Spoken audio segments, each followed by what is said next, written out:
Hello student, আজকে আমরা NEET 2025-এর একটা প্রবলেম দেখব।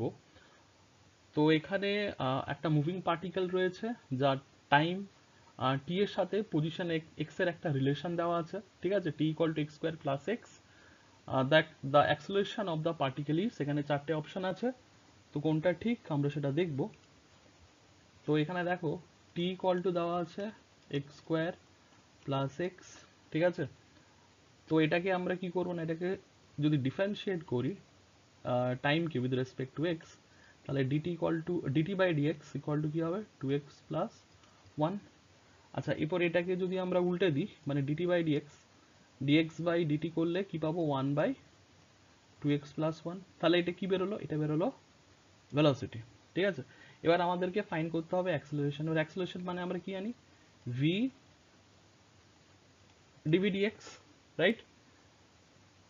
তাহলে এখানে দেখো, আমাদেরকে আগে ভি মানে one by two x plus one এসছে।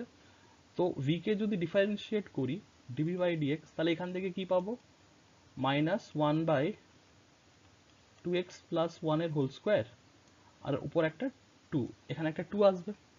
তাহলে যদি তোমরা ভি এর ভ্যালু যেটা আমরা পেয়েছি one by two x plus one, আর ডিভি বাই ডিএক্স এর ভ্যালু যদি এখানে সাবস্টিটিউট করি, তাহলে আমাদের ফাইনাল রেজাল্টটা হবে minus two by two x plus ওয়ানের হোল কিউব।